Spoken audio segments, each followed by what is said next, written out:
Amin. Amin.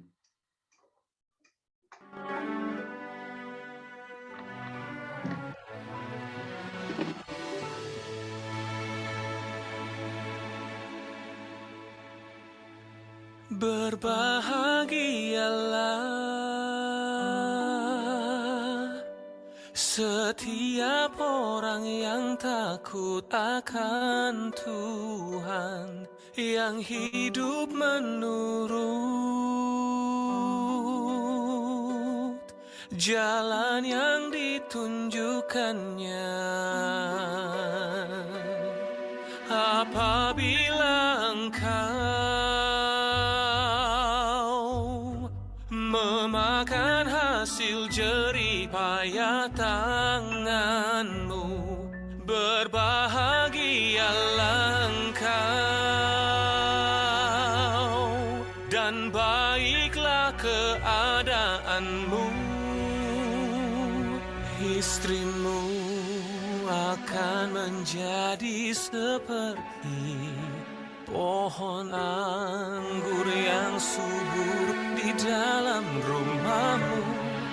Anak-anakmu seperti tunas pohon zaitun sekeliling mejamu.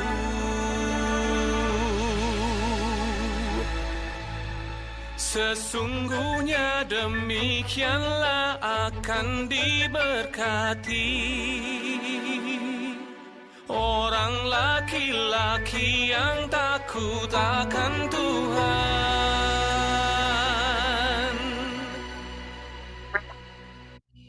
Kiranya Tuhan memberkati engkau dari Sion, supaya engkau melihat kebahagiaan Yerusalem seumur hidupmu, dan melihat anak-anak dari anak-anakmu. Damai sejahtera atas Israel.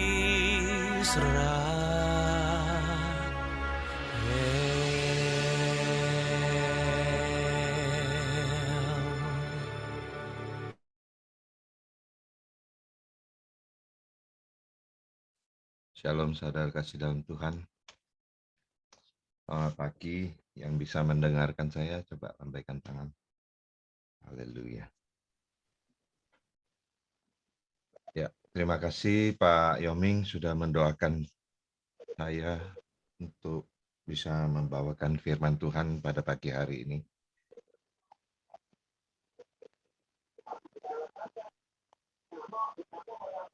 Pagi hari ini saya tidak seperti biasa untuk membawakan sebuah renungan. Tetapi kali ini saya lebih cenderung ke khotbah. Ya. Karena selama ini hampir 3 atau 4 bulan saya tidak pernah bicara tentang firman Tuhan. Kali ini saya disampaikan oleh Pastor Peter, saya harus memberikan sedikit pencerahan dan berbicara tentang firman Tuhan. Kalau biasa renungan adalah hanya merenungkan apa yang pernah kita alami dan apa yang sedang terjadi. Tetapi kalau khotbah itu adalah secara keseluruhan. Berbahagialah setiap orang yang takut akan Tuhan, yang hidup menurut jalan yang ditunjuknya. Pakai tanda seru lagi. Jalan yang ditunjuknya seperti apa? Kalau seorang Kristen mengatakan jalan yang ditunjuknya, ya jalan yang benar. Jadi jalan yang benar yang harus kita jalani, maka dia berbahagia. Jalan yang benar itu seperti apa? bukan jalan yang aspalnya mulus, ya, yang tidak berlobang, tidak ada tanjakan sehingga tidak capek, kalau turun tidak terlalu terjal supaya tidak terguling, tidak demikian. Bahkan Tuhan mengatakan kita harus melalui lembah yang kelam. Melalui. Berarti apa? Yang ditunjukkan jalannya itu mungkin ada kelam. Ada lembah yang kelam. Kenapa begitu? Saya kadang-kadang mikir, semakin taat saya dengan Tuhan, kok semakin banyak pencobaan datang. Kita ini semuanya hidup mirip-mirip dengan Daud. Daud selalu minta belas kasihan Tuhan turun atasnya. Saya mau tanya di sini. Kalau orang-orang yang sedang diberkati dan sedang berbahagia, gak usah terhadap Tuhan deh, ya, terhadap bosnya kek, terhadap papanya kek, terhadap mamanya kek, terhadap orang yang lebih tua kek, ya, kita lagi bahagia nih, lagi senang-senangnya hidup. Terus kita bilang sama orang itu, kasihanilah aku bos. Bosnya bilang, gak tahu diri lo.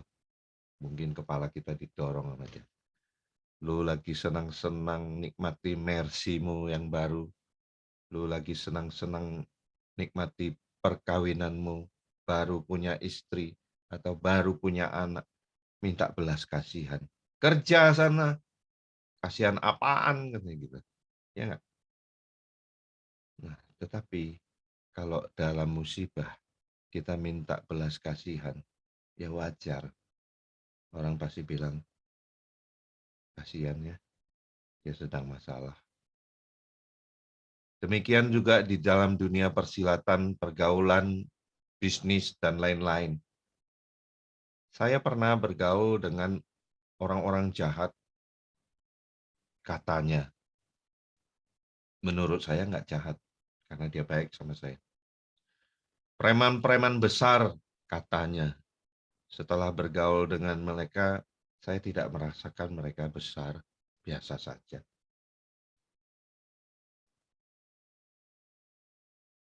Kalau dunia mengatakan, kita jadi orang harus disegeni, jangan ditakuti. Katanya. Sebenarnya salah. Itu hanya untuk Tuhan. Jadi takut akan Tuhan, itu bukan kita takut kepada Tuhan. Kalau takut Tuhan itu nggak ada, ya sudah, nggak takut. Hal itu takut. Tapi kalau segen kepada Tuhan, dia ada nggak ada, kita tetap taat dan setia. Itu karena kita segen. Itu hanya untuk Tuhan. Kalau orang segen sama kita, jangan. Orang takut sama kita, jangan. Berarti suatu hari dia bisa jatuhkan kita. Tetapi kalau orang kasihan sama kita, ya, apalagi Tuhan yang kasihan. Orang kasihan sama kita saja ya, itu jauh lebih baik daripada segen. Yang setuju kasih jempol.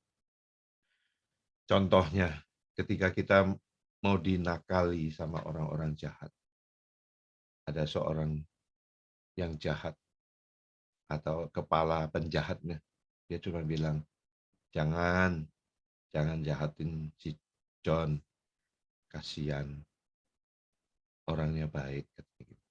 Nah, kan lebih baik dikasihani daripada disegani. Benar nggak?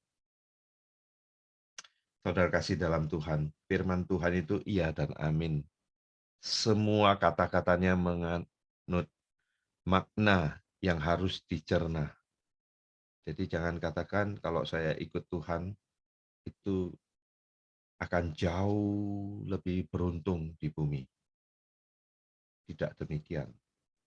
Makanya Alkitab berkata, hidup untuk Kristus atau bersama Kristus, mati untung. Nah, kalau hidupnya untung, matinya belum tentu untung. Tapi kalau hidupnya rugi, matinya untung. Biasanya begitu, dan pasti begitu. Anak-anak Tuhan, terutama murid-muridnya Tuhan Yesus, nggak ada yang hidupnya untung, tetapi mereka selalu mengucap syukur, merasa untung, tapi hidupnya nggak untung. Ada yang dipenggal, ada yang disalib terbalik, ada yang dimasukkan penjara, ada yang lari, ada yang dikejar-kejar. Coba, gimana mau bilang untung? Tapi saya percaya, hidup untuk Kristus, mati untung. Karena firman Tuhan berkata begitu. Oleh sebab itu, orang-orang yang percaya Tuhan, jangan takut kematian. Ya.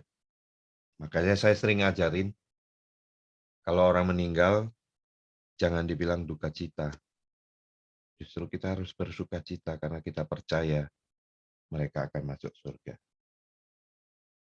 Apabila engkau memakan hasil jerih payah tanganmu, berbahagialah engkau dan baiklah keadaanmu. Istrimu, garis bawahi.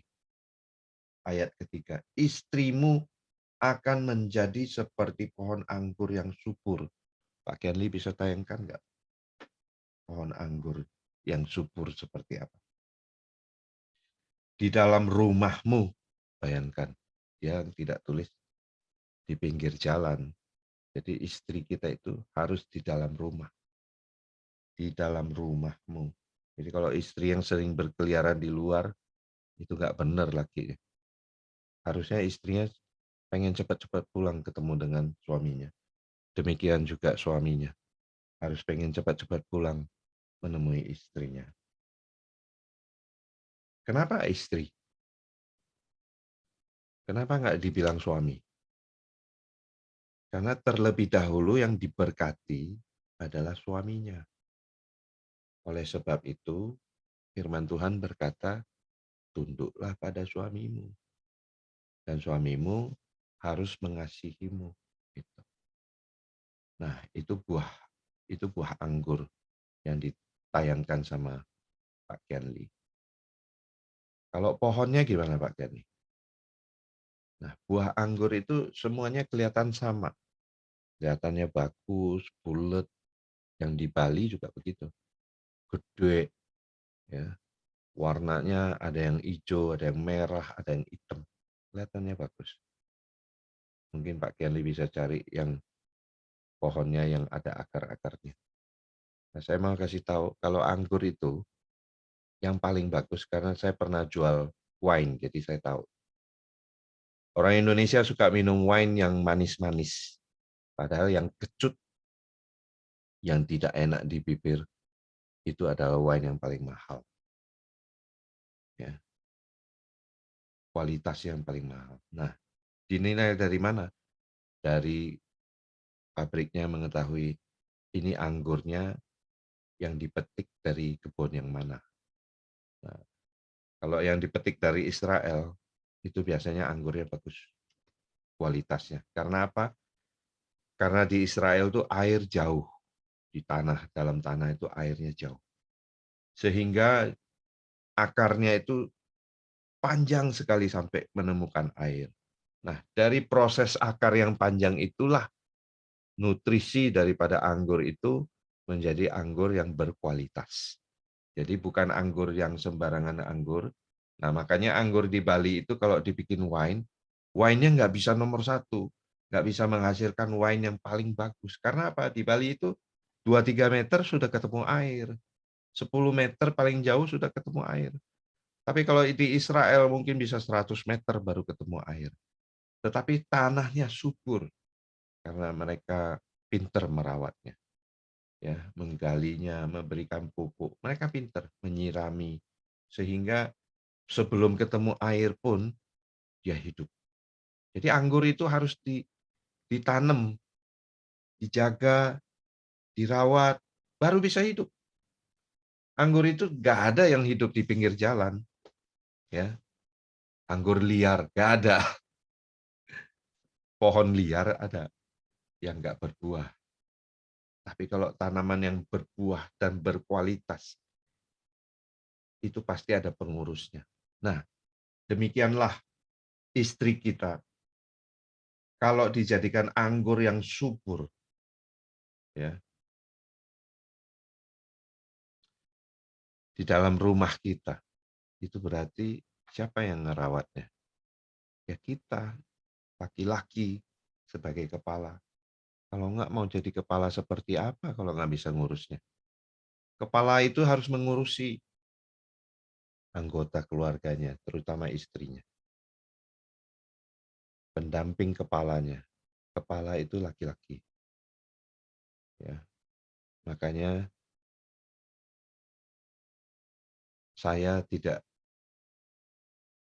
suka kalau orang bicara sama saya mau cerai. Mau laki-laki, mau perempuan, saya paling benci. Tetapi saya tidak membenci orang yang sudah cerai. Catat itu. Bukan saya membenci janda-janda, duda-duda, saya tidak benci. Tetapi yang baru merencanakan mau bercerai, itu saya benci. Karena di situ ada roh-roh jahat yang mengganggu. Saya harus tegas mengatakan, tidak boleh. Biarpun bagaimana, pertahankan. Tapi kalau yang sudah cerai, mau bagaimana? Masa suruh kawin lagi? Tapi kalau yang sudah bercerai kedua belah pihak belum kawin lagi, cobalah berdoa. Siapa tahu Tuhan mengasihani. Seperti dulu ada artis Robby Sugara, istrinya mendoakannya 11 tahun, dia kembali. Saya percaya dia ada di surga. Karena dia kembali, bertobat, dan memberitakan Injil dan pelayanan dengan sungguh-sungguh sampai meninggal. Nah, kenapa istri? Yaitu tadi, karena istri adalah penopang hidup seorang suami. Ia mendoakan suaminya setiap saat. Makanya jadi seorang istri itu harus cakep. Cakep bukan berarti dia bersolek, dia berdandan seperti bidadari. Bukan. Cakep itu dia harus berdoa, dia rajin mendoakan suaminya, dia tunduk pada suaminya. Itu cakep. Tunduk ya. Suaminya mau seperti apa, belajarlah tunduk. Jangan bilang, suami, kamu harus mengasihi aku dulu, baru aku tunduk. Itu orang dunia bilang, dikepret dulu katanya. Jadi istri dikepret, saya pikir dikepret pakai daun kelor. Rupanya dikepret pakai uang katanya. Baru tunduk. Nah itu salah. Itu bedanya sama cewek-cewek di karaoke apa? Begitu dikasih uang, waduh koko cakep sekali. Padahal kokonya jelek, gendut, perutnya gendut, buncit, gede. Di sini ada nggak koko-koko yang perutnya gendut? Nggak ada ya kebetulan ya. Jadi kalau yang gendut, harap tersinggung. Seperti pohon anggur yang subur di dalam rumahmu. Jadi bukan di pinggir jalan, di dalam rumahmu. Ya, jadikanlah istrimu seperti pohon anggur. Makanya diurus, dirawat, apalagi kalau sakit.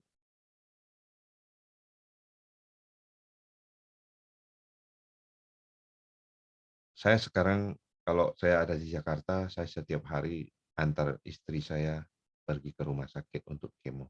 Walaupun anak saya bisa nyetir, tetapi saya kasihan kalau mereka ngantri muter-muter cari parkir. Saya jadi tukang parkir. Saya antar istri saya dan anak saya di lobi, mereka masuk dan urus sebuah administrasi. Saya putar-putar 1 jam bisa di tempat parkir sampai menemukan parkir. Saya tidak tega mereka di dalam mobil atau istri saya urus sendiri, terus anak saya yang muter-muter cari parkir. Saya tidak tega. Pohonnya ada di WA yang saya kirim ke Pak Kenli kalau bisa ditayangkan. Kalau nggak bisa, nggak apa-apa. Ayat yang ketiga B, anak-anakmu seperti tunas pohon zaitun sekeliling mejamu. Nah, aneh, pakai tanda seru lagi. Kenapa meja? Meja apa gitu? Ya bisa meja kerja, meja keluarga, meja apa. Tapi yang paling penting kalau bagi orang Cina ya, meja makan.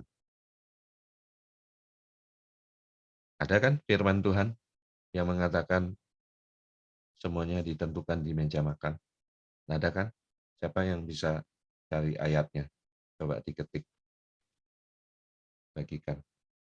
Segala sesuatu mulainya dari meja makan. Nah, kenapa? Kenapa anak? Kenapa seperti tunas pohon zaitun? Anak itu harus bertumbuh. Bertumbuhnya dari mana? Ya dari tunas. Bukan bertumbuhnya karena dikasih duit. Banyak orang kaya menyisakan capek-capek kerja, nabung banyak-banyak untuk anaknya. Bagus, bukan nggak bagus. Tetapi ingat, anak itu harus bertumbuh dari tunasnya. Bukan dikasih langsung jadi pohon. Ada pohon duit. Saya bertemu banyak konglomerat yang sediakan pohon duit buat anaknya. Anaknya satu pun nggak ada yang jadi. Saya kasih tahu. Ada teman saya, Hendry pribadi namanya, konglomerat. Dia ajarin anaknya apa? Dia suruh anaknya jadi sales. Padahal anaknya waktu rally sama saya mobilnya miliaran rupiah. Tapi waktu dia kerja, loh kok lu jadi sales? Gitu. Kalau nggak jadi sales, nggak bisa jadi direktur. Itu didikan bapaknya. Itu konglomerat yang luar biasa. Anaknya kedua-duanya jadi. Dan taat dan takut akan Tuhan. Jarang ada anak konglomerat yang takut akan Tuhan. Nah, itu gambar yang benar, Pak Kenli. Coba tayangkan lagi. Itu, nah ini pohon anggur. Lihat akarnya, akarnya gede, tangkainya gede ke bawah sampai ke akar. Akarnya itu banyak. Nah, akarnya itu nggak bisa ketemu batu. Kalau ketemu batu, dia mati. Dia cari terus sampai ketemu air. Ini akar-akarnya ini makin dalam. Nah, lihat nih akar-akarnya. Ya, jadi nyedot airnya banyak nih, sampai ke atas, sampai ke apa namanya, sampai ke buah-buahnya itu sehingga menghasilkan nutrisi yang luar biasa, buahnya yang lebat sehingga kualitasnya bagus. Jadi nggak bisa dirasakan dengan lidah kita. Oh ini anggur yang bagus untuk wine, nggak bisa. Jadi harus tahu di mana kita tanam, seberapa dalam akarnya. Nah itu bisa menentukan kualitasnya. Dan ketika mereka bikin wine, itu hasilnya pasti luar biasa. Nah, kembali lagi, kenapa anak-anak harus seperti tunas zaitun, yaitu tumbuh dari kecil. Tunas itu kecil sekali. Kalau nggak dirawat dengan benar, mati dia. Makanya anak itu juga harus dirawat, harus tumbuh. Jangan, tapi dirawat itu jangan setiap kali kita mengkhotbahi anak kita. Ya, saya tidak mengkhotbahi anak kita. Saya suruh anak saya khotbahin saya. Saya bilang, kasih nasihat dong, kasih ide ke papi. Papi lagi buntu nih. Papi lagi pengen marah sama orang nih. Gimana ya? Papi lagi pengen mukul orang nih. Kadang-kadang saya bercanda begitu. Anak saya bilang, pendeta kok mau mukul orang? Pendeta kok mau marahin orang? Pendeta kok mau maki orang? Anak saya nasihatin saya. Nah, saya melatih pikiran mereka. Bukan mendoktrin pikiran mereka, bukan. Melatih supaya mereka bisa berpikir sendiri dengan jernih, dan mereka tumbuh jadi dewasa. Kalau orang dewasa itulah yang bisa menasihat. Kemarin saya menasihati teman saya yang lebih tua daripada saya. Sekejap dia marah. Lu lebih muda daripada saya, lu nggak bisa. Saya langsung bilang, tapi saya pendeta. Nah, gitu. Masih juga ngotot. Padahal nasihat saya benar. Tetapi saya tetap mengasihi dia. Saking mengasihi dia, saya mengkritik dia dengan hati yang tulus. Hati saya hancur ketika ia marah-marah. Tetapi saya mendoakan terus. Akhirnya teman saya ini sadar. Saya bilang gini, anak saya saja yang jauh lebih muda, itu saya minta nasihat dari anak saya. Jadi kalau nasihati sesama teman, tidak lihat umur. Saya kasih tahu ya, senioritas itu bukan karena umur ya. Di gereja kadang-kadang suka dibilang Ini senior. Senior itu bukan umur. Kalau umur itu lansia, lanjut usia. Senior itu kalau di dalam dunia persilatan atau dunia bisnis, itu orang yang berpengaruh. Orang yang memiliki pengetahuan yang luas, yang pengalamannya banyak, itu senior. Ya. Jangan merasa lebih tua, terus merasa lebih senior, nggak mau dengar kalau nasihat yang lebih muda. Jangan. Ya.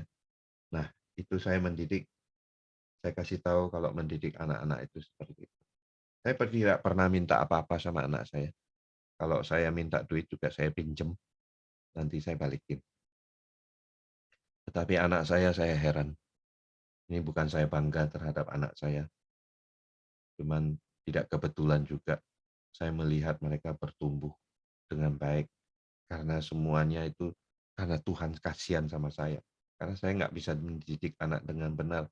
Saya tamatannya cuma S3, SD, SMP, SMA. Ya.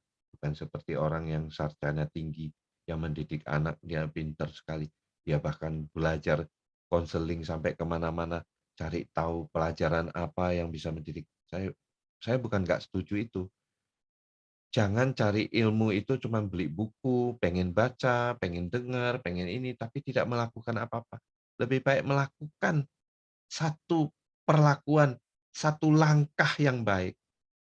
Minta belas kasihan Tuhan turun atas kita. Kasihani aku Tuhan, anakku kemarin melawan aku, kasihani aku Tuhan, bilang gitu. Bukan bilang Tuhan tolong hajar anakku, bukan. Kasihani aku Tuhan. Masa engkau tega melihat orang tua ini dibentak sama anaknya? Itu dong. Nanti Tuhan bikin mukanya penuh dengan kasihan. Sehingga anaknya melihat, papi kasihan ya. Masa dibentak sih? Kasihanlah, papi begitu baik. Saya mau nangis, saya ngomong begitu. Dan sekeliling mejamu. Kalau bawa anakmu makan, misalnya yang satu suka ayam goreng, jangan peseni, misalnya anaknya 5, jangan pesenin 5-5-nya ayam goreng. Saya ajarin. Ini pengajaran ya, bukan penafsiran saya. Satu orang satu jenis, bebas dia pilih. Jangan bilang, oh jangan ini, jangan itu, nanti sariawan, nanti sakit kerongkongan. Jangan. Kalau kita sudah bilang, mau pesan apa? Ya kan? Kalau kita bilang, di situ ada makanan yang nggak bagus, ya jangan bawa ke situ. Bawa ke restoran yang makanannya bagus-bagus. Yang bagus-bagus itu pasti mahal. Gitu. Ya. Kasih dia bebas untuk pilih. Masing-masing harus lain. Kenapa? Kalau ada yang sama, nanti berarti kita ajarin dia, lu nggak boleh ambil dia punya, makanya sama. Lu nggak boleh ambil dia punya. Itu kayak kucing. Kucing nggak bisa diajarin pun berantem. Kemarin saya makan di Perapat, saya lempar kepala ikan. Banyak sekali kucing di bawah. Begitu yang pertama megang, temannya datang, dia langsung, oh, gitu. Saya pikir anjing aja begitu, kucing juga begitu. Nah, mau nggak kita jadi keluarga kucing atau keluarga anjing? Jangan dong.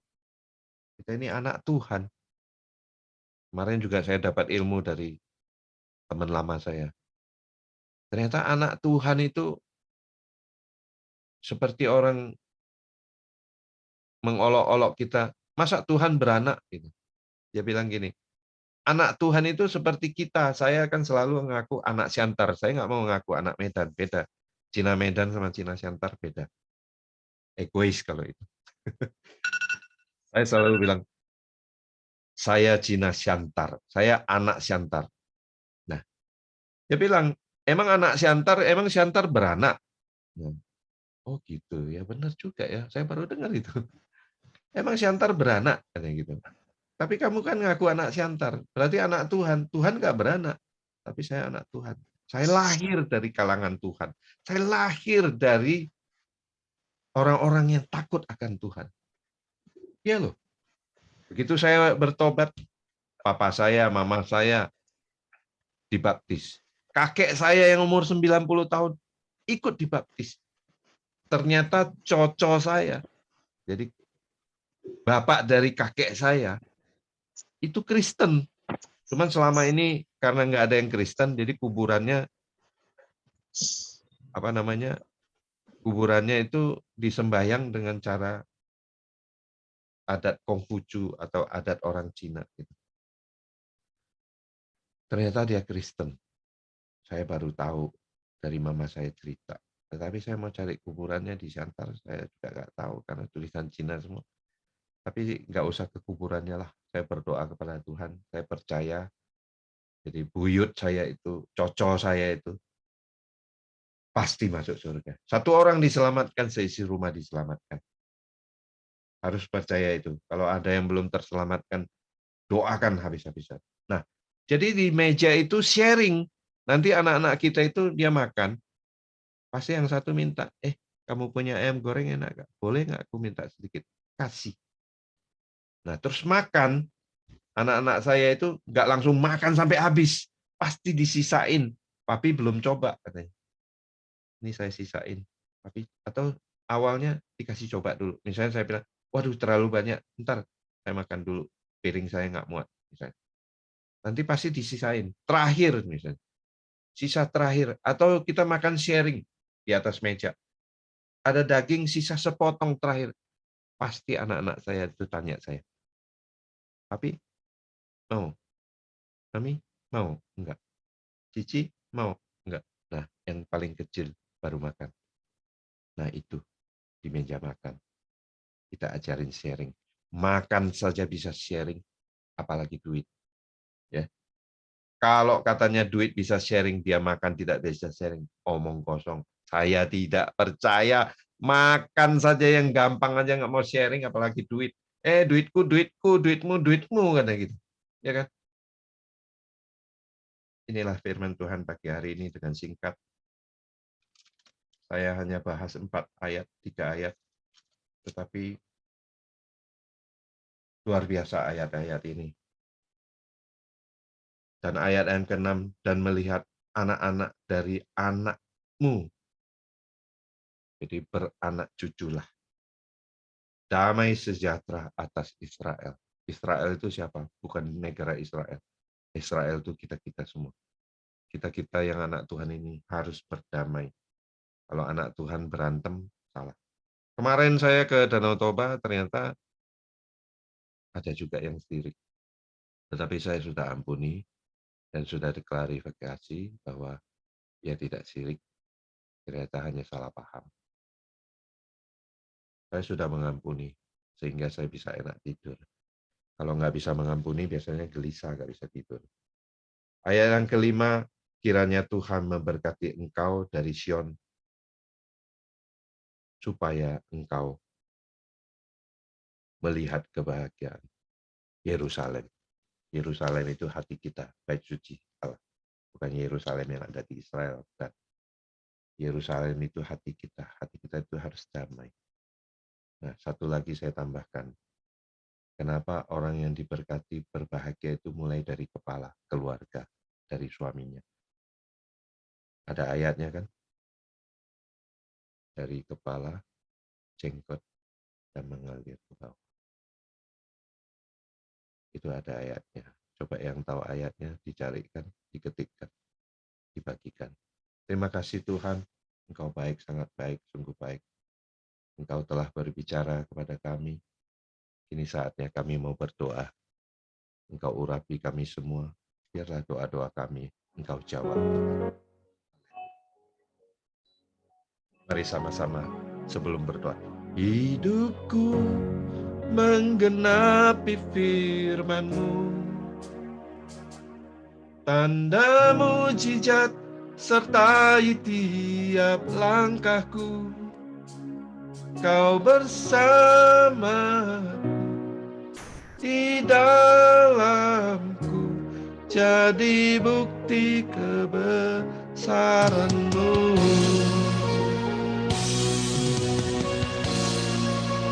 Mari sungguh-sungguh katakan, Tuhan, Kau sempurna dalam rencana-Mu dan karya-Mu. Ku serah Serahkan hidupku, murnikan dengan roh-Mu. Saudara kasih dalam Tuhan, saya suruh rekaman lagu ini. Bagi yang belum rekam, mungkin masih belajar. Nggak apa-apa, saya tunggu. Memang harus belajar. Jangan cari lagu yang gampang. Lagu yang susah pun harus belajar. Seperti firman Tuhan. Firman Tuhan itu nggak gampang, susah. Kita harus belajar. Jadi kita belajar. Nanti ketemu itu. Jangan katakan, lagu ini susah, mau masuknya aja susah. Loh, saya bisa kok, Anda nggak bisa. Semua belajar. Belajar itu perlu kesabaran. Kalau Anda menyerah, berarti Anda nggak sabar. Jangan menyerah. Ya, nyanyikan lagu ini. Kau sempurna dalam rencanamu dan karyamu. Ku serahkan hidupku, murnikan dengan roh-Mu. Katakan ini. Hidupku menggenapi firman-Mu, tanda mujizat sertai tiap langkahku. Kau bersamaku, di dalamku, jadi bukti kebesaran-Mu. Kau bersamaku Tuhan. Tuhan, Kau sempurna dalam rencanamu dan karyamu. Ku serahkan hidupku, murnikan dengan roh-Mu. Hidupku menggenapi firman-Mu, tanda mujizat sertai tiap langkahku. Kau bersamaku, di dalamku, jadi bukti kebesaran-Mu. Kau selalu bersamaku Tuhan. Mujizat selalu menyertai kami semua Tuhan, kami percaya. Haleluya. Terima kasih Tuhan. Angkat suaramu, angkat tanganmu dengan sungguh-sungguh, katakan. Hidupku menggenapi firman-Mu, tanda mujizat sertai tiap langkahku. Kau bersamaku, di dalamku, jadi bukti kebesaran-Mu. Terima kasih Tuhan. Jadi bukti kebesaran-Mu Tuhan. Karena Engkau baik. Engkau Allah yang sungguh mengasihi, sehingga belas kasihan-Mu turun atas kami Tuhan. Ketika kami mohon, belas kasihan-Mu turun atas kami. Kasihanlah kami ya Tuhan, yang jalan di dalam lembah kekelamanan. Kau bersamaku, di dalamku, jadi bukti kebesaran-Mu. Kau bersama dengan kami Tuhan. Kami percaya ketika kami melangkah, Engkau selalu bersama-sama dengan kami.